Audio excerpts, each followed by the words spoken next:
今回は盆栽の水やりについてご紹介できたらなと思います。近年、異常気象もあって、これまでの盆栽の水やりの、定義からかなり外れてきてるっていうふうにも言われてて、例えば夏場であったり冬場の回数で決めるのではなく、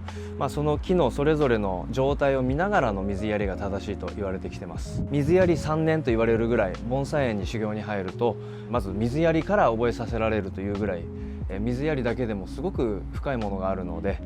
参考にしていただけたらと思います。まず水やりをする上で大事になるのが、その木をしっかりと見極めていくところです。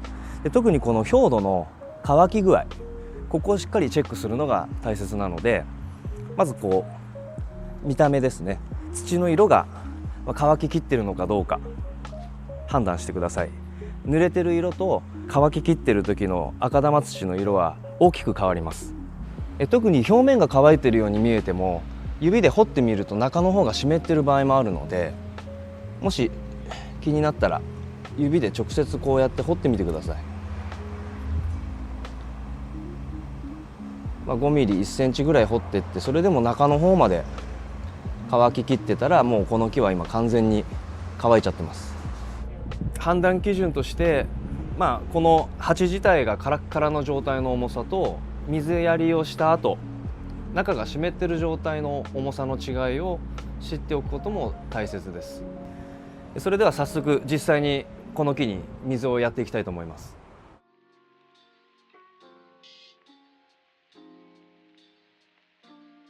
まずこの根元の芯にしっかりと水が入るように水をあげます。ただこの時に注意しなきゃいけないのは、水圧が強かったりするとこの用土が外に飛び出ちゃうことがあるので、ちょっと優しめの、ちょうどイメージするのは雨水をイメージするような感じで水をあげてください。この置いてる向きのこの正面からだと、木の後ろ側に水がかかってないことがあります。ちゃんと後ろから回ってまんべんなくちゃんと水がかかるように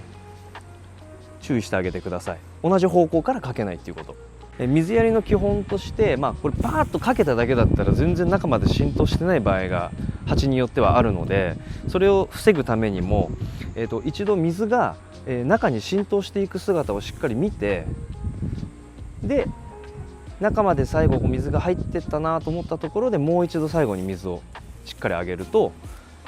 中の方まで水が浸透していきます。芯の方に水をしっかりと行き渡らせた後は、木の上から今度葉っぱに水をかけてあげるのを葉水と言います。この葉水をやる理由としては、風通しの良い場所で葉が乾燥してしまいやすいので、特にモミジだったりこのイワシデみたいな広葉樹、葉っぱが柔らかい種類のものは葉水で湿度を保つという効果があります。それからもう一つは、葉のほこりを落としたり乾燥を好むハダニの予防にもなるので、葉水でしっかりとそういった害虫の発生を抑える効果もあります。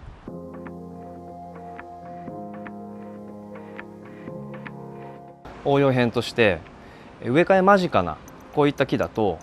しっかりと中は根が回ってるので、上からかけるだけの水やりだと奥の方まで水が浸透しない場合があります。そういう鉢を水をあげるするときにドブ漬けというやり方がありますので、そちらもご紹介したいと思います。バケツだったりとか容器にしっかりと深めに水を張ってください。で、ポイントとしては、もう鉢ごと水の中にドボンと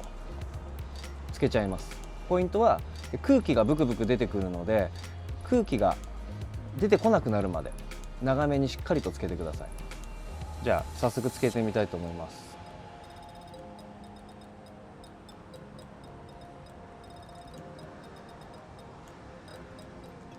ブクブク出てくる空気の泡が出てこなくなったら、隅々までしっかりと水が行き渡った証拠です。空気があんまり出てこなくなったので、しっかりと水が中に入ったと思います。このまま開けてもらって、これで水やり完了です。水やりというのは、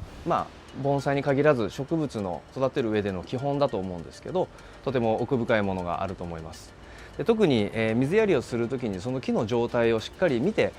あげるというところがポイントなんですけど、調子崩しているような木、例えばちょっと葉の色が悪かったりとか健康状態の木と比べるとそういった木は、